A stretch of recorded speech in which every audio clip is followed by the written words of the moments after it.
अस्सलाम वालेकुम, ABN news के साथ मैं हूं कोमल आरिफ और मैं हूं लुकमान अली। हेडलाइंस आप जान चुके हैं। बुलेटिन का आगाज़ करेंगे। पार्लियामेंट का मुश्तरका इजलास 20 जनवरी को बुलाए जाने का इम्कान है। पीपल्स पार्टी की जानिब से शदीद तहफ़्फ़ुज़ात का इजहार।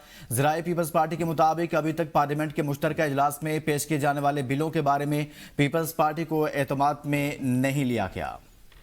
आपको इस हवाले से बता रहे हैं कि पार्लियामेंट का मुश्तरका इजलास पीपल्स पार्टी की जानिब से शदीद तहफ़्फ़ुज़ात का इजहार किया गया है।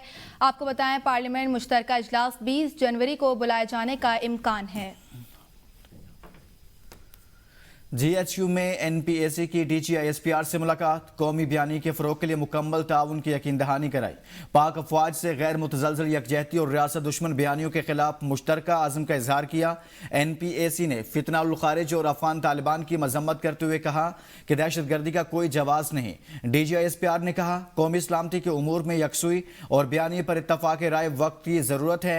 DGISPR की जानिब से इस मुलाकात के दौरान ऐसा कहा गया।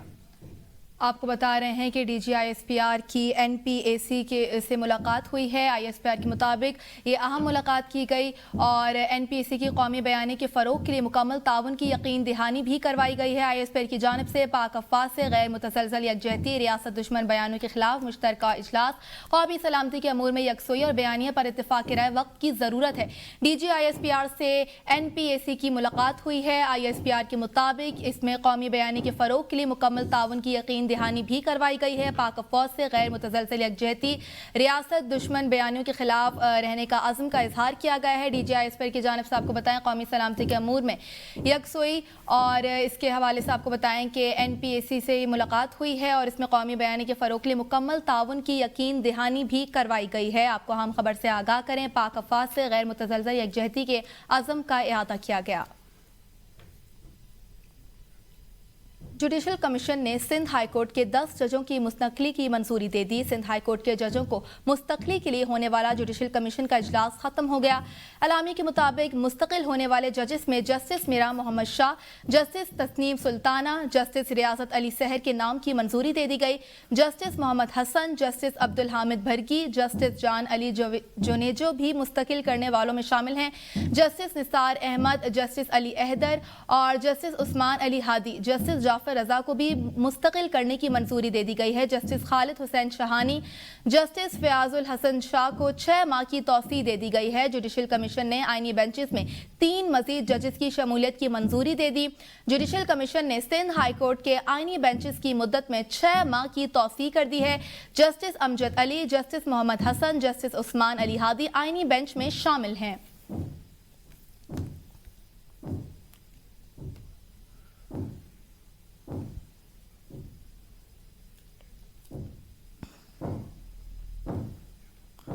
वफाकी आईनी अदालत में चीफ जस्टिस अमीनुद्दीन की सरबराही में कायम बेंच के सुपर टैक्स केसेस की समाअत निजी कंपनी के वकील मिर्जा महमूद खान अदालत के सामने पेश हुए।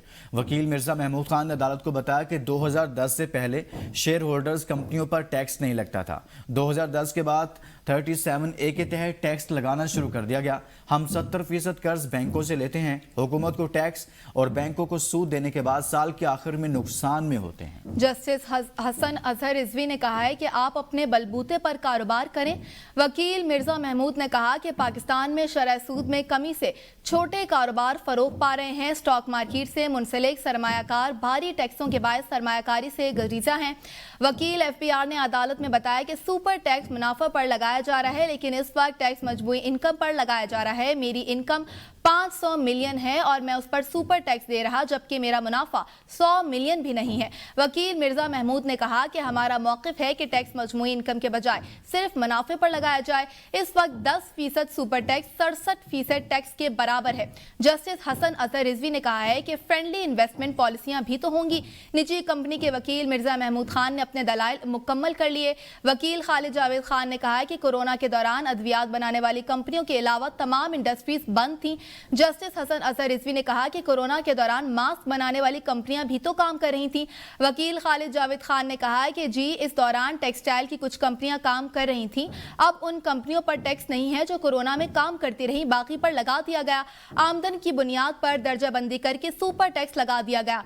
एंग्रो कंपनी के वकील खालिद जावेद खान के दलाइल मुकम्मल। अदालत ने सुपर टैक्स केसेस की समाअत कल तक मुलतवी कर दी। कल सलमान अकरम राजा, फरोग नसीम दलाइल देंगे।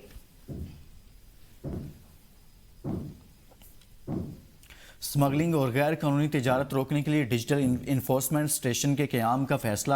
ذرائع اخبار کے مطابق ڈیجیٹل انفورسمنٹ اسٹیشن کو اسمگلنگ اور غیر قانونی تجارتی سرگرمیوں کو روکنے کا مکمل اختیار ہوگا۔ اشیاء کی غیر قانونی تجارت اور اسمگلنگ میں ملوث افراد کو گرفت میں لیا جائے گا۔ ایف بی آر نے ڈیجیٹل انفورسمنٹ اسٹیشن کے قیام کے لیے 10 ارب روپے مانگ لیے۔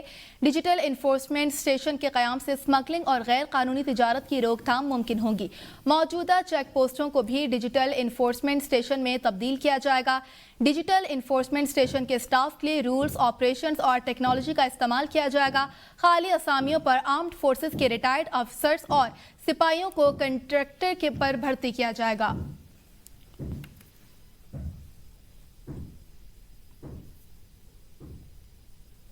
وزیراعظم محمد شہباز شریف سے معروف سویڈش ٹیلی کمیونیکیشن کمپنی ایرکسن کے وفد نے ملاقات کی ہے۔ وفد کی قیادت کمپنی کے صدر اور مارکیٹ ایریا یورپ، مشرق وسطیٰ اور افریقہ کے سربراہ مسٹر پیٹرک جوہانسن کر رہے ہیں۔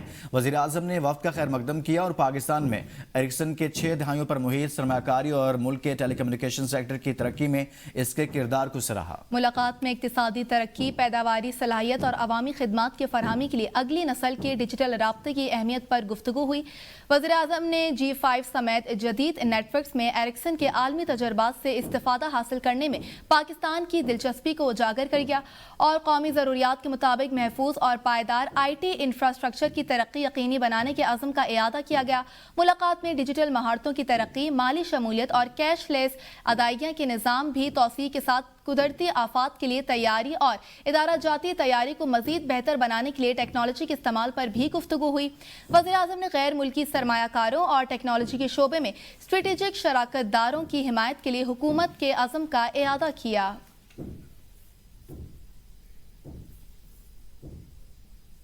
پاکستان تحریک انصاف کے وفد کی اسپیکر قومی اسمبلی سے ملاقات ختم۔ وفد میں چیئرمین PTI بیرسٹر گوہر، اسد کیسر، ملک عامر ڈوگر شامل تھے۔ وفد نے اپوزیشن لیڈر کی تقرری سے متعلق مطلوبہ دستاویزات اسپیکر آفس کو فل فراہم کر دی ہیں۔ ملک عامر ڈوگر کا کہنا ہے کہ ہم نے اسپیکر قومی اسمبلی کی ہدایات کے مطابق تمام تقاضے پورے کر کے اپڈیٹڈ لسٹ اسپیکر قومی اسمبلی کو جمع کروا دی۔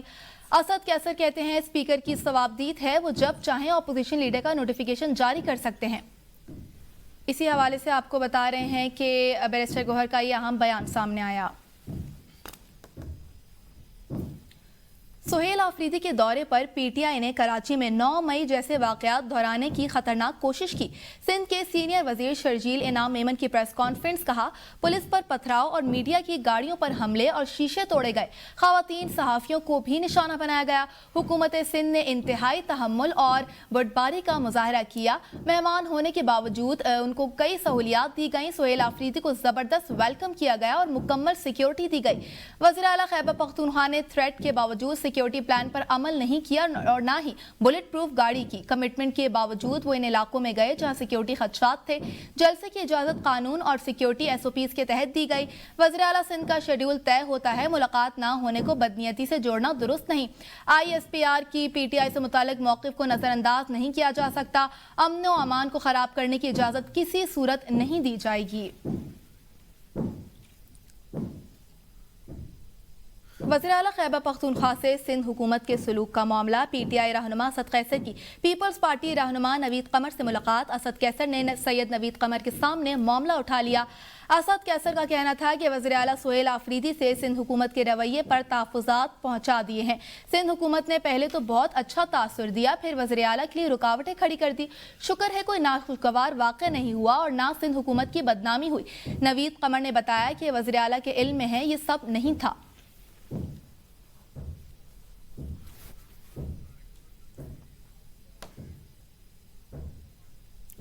ابھی آپ کو براہ راست لے چلیں گے وفاقی وزیر ڈاکٹر طارق فضل چودھری میڈیا سے گفتگو کر رہے ہیں۔ لیٹ 60s کی یہاں پہ ہماری کرسچن برادری سے تعلق رکھنے والے بھائی اور بہن بڑے عرصے سے یہاں مقیم ہیں۔ اسلام آباد کے جو ہمارے ریزیڈنٹس ہیں اسب ان آبادیوں سے واقف ہیں۔ ہم انشاءاللہ تعالیٰ پوری کوشش کریں گے کہ جس حد تک ہو سکے جو انسانی طور پہ اس نقصان کا ازالہ ممکن ہے وہ ہم کریں گے۔ باقی تو اتنا بڑا یہ حادثہ ہے کہ اس میں جو تسلی کے الفاظ ہیں وہ بھی ادا کرنے مشکل ہوتے ہیں، تو ہم ان کے لیے دعا گو ہیں کہ انہیں اللہ کی ذات وہ ہمت عطا فرمائے کہ یہ यहाँ वक्त हुआ एक ब्रेक का, साथ रहेगा।